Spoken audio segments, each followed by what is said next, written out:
Nagdesisyon ng impeachment court na sundin ang Temporary Restraining Order o TRO ng Korte Suprema kontra sa pagbubukas ng dollar account sa mano ni Chief Justice Renato Corona. Sa pagdinig ngayong araw, napag-alaman na hindi lumalabas sa CCTV ng Senado ang sinasabing small lady na nag-abot ng mga dokumento sa prosekusyon. Saksi si Sherry Ann Torres. 13 members of the court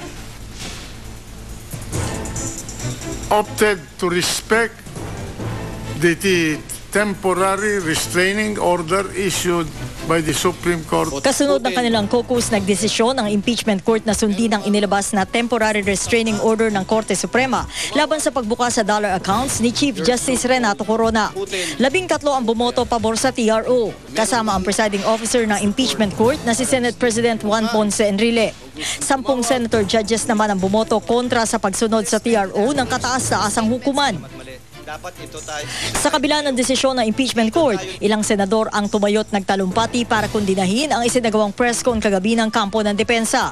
We received very reliable information that Executive Secretary Paquito Jojo Ochoa, acting in behalf of President Benigno Aquino III, was personally contacting and phoning senator judges to persuade or pressure them to defy the temporary restraining order issued by the Supreme Court in favor of Philippine Savings Bank. Mga kinausap po raw ay yung mga iilang senador na sa pananaw ng Malacanang ay kampi kay Chief Justice Corona. Ang expectation po namin within this week, maglalabas po ng 100 million per senator. Kanina, tahasang pinabulaanan ng mga senador ang aligasyon ng depensa. Walang tumawag sa akin upang ako ay hikayatin o takutin o bayaran. I would like to denounce in the strongest possible terms the action of the defense lawyers, and you are all wholly accountable for attempting to besmirch the reputation of this institution. By implication, did that not mean that some, if not all, or at least one of the senator judges are susceptible to bribery? Humihingi po kami ng dispensa kung hindi po naging malinaw ang aming pahayag. Hindi po namin nais palabasin na kayo po ay nasuhulan. It's easy to apologize, but you cannot put the toothpaste back into the tube. Sa kabila ng pagtatanong ng ilang senador, tumanggi ang depensa na pangalanan kung sino ang source nila sa aligasyong tangka umanong panunuhol. Tingin naman ng ilang senador, hindi na raw dapat gawing issue ang TRO ng korte dahil inihayag din ng depensa kagabi na handa naman daw si Corona na pabuksan ang kanyang mga bank account. So we assume that the Chief Justice has agreed to open these accounts, these dollar accounts. At the appropriate time, Your Honor, he will disclose the information to the relevant bank account. Yes. Tumayo rin si Senadora Miriam Defensor Santiago para ipaliwanag ang kanyang boto pabor sa pagsunod sa TRO. If we do not obey the TRO, then we are engaged in a collision course. We made that law. Now are we going to break that law? Lawmakers cannot be lawbreakers. Inusisa rin ng senadora ang lead prosecutor ng Kamara na si Representative Niel Tupas Jr. kaugnay sa mga naunang binanggit na kaso o jurisprudence ng prosekusyon bilang batayan sa hiling na mabuksan ang dollar accounts ni Corona. Under the foreign currency deposits law, if the bank president refuses to answer a question concerning a foreign currency deposit, will he incur a penalty? If there's a justifying circumstance, then he will not incur. You're temporizing. I give you a grade of 3. In UP, as you know, that means 3 warning. Kasunod nito, humarap sa pagdinig ang manager ng PS Bank Katipunan Branch na si Annabel Tiongson. Kaugnay pa rin sa second article of impeachment patungkol sa di raw kumpletong deklarasyon sa mga salin ni Corona. Idinetalya ni Tiongson ang mga opening balance ng 5 peso accounts ni Corona sa kanilang branch. Noong 2007, 2 milyong piso ang opening balance niya sa isang account. 2 peso accounts naman ang binuksan ni Corona noong taong 2009. Ang isa, may opening balance na 2.1 billion, habang ang isa, 8.5 million pesos. Dalawang accounts din ang binuksan niya noong 2010 na may opening balance na 3.7 billion at halos 7.1 billion pesos. Pero sa mahigit 5 oras na pagdinig ng impeachment court ngayong araw, hindi lang ang depensa ang umani na sermon mula sa mga senator judges, kundi pati na rin ang mga miyembro ng prosekusyon. Partikular na nang ilabas na ni Senate Majority Leader Vicente Soto III ang resulta ng CCTV review na pinag-utos nila nung araw daw na dumating dito ang isang small lady para magbigay ng dagdag ebidensya sa prosekusyon. We hereby submitted to the court for the including the copies of the CCTV itself. We're going to furnish each member a copy of the report.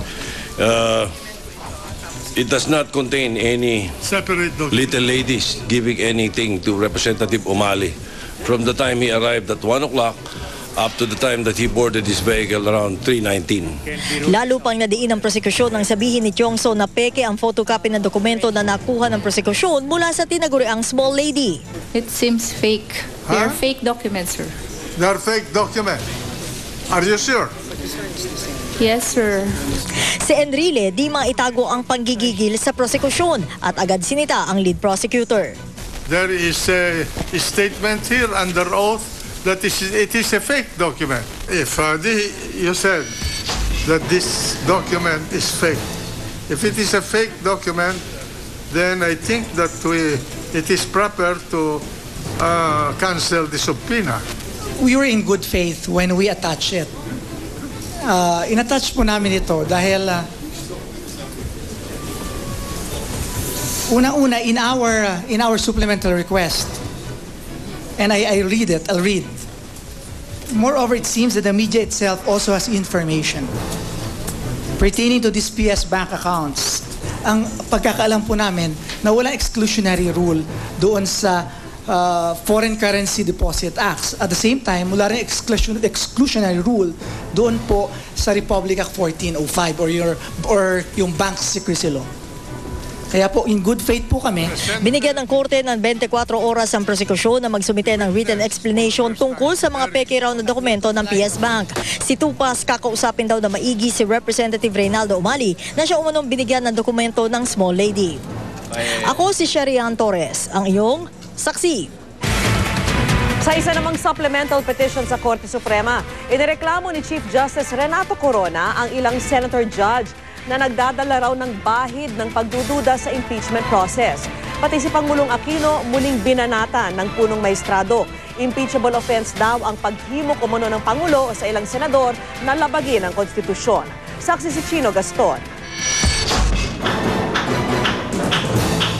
Bagamat inasahan na raw ng Korte Suprema, ipinagpasalamat pa rin daw nito ang pagrespeto ng Senado sa inisyu nitong temporary restraining order laban sa pagbubukas ng mga dollar accounts ni Chief Justice Renato Corona. Paglilinaw nito, hindi pa naman daw ito pinal. It was an order issued by the court and the court was actually expecting that it will be complied with. Naghain naman ngayon ng 48 pahinang supplemental petition si Corona sa Korte Suprema para ireklamo ang asal umano ng ilang senator judge na nagdadala raw ng bahid ng pagdududa sa impeachment process. Kabilang sa kanyang mga pinangalanan sa petisyon, sina Senador Franklin Drilon, Sergio Osmeña, Kiko Pangilinan, Alan Peter Cayetano at TG Ginggona. Ayon kay Corona, tumutulong daw ang mga senator judge na ito sa pagtatanong at pagkuha ng mga dokumento at testimonya na pumapabor sa prosecution.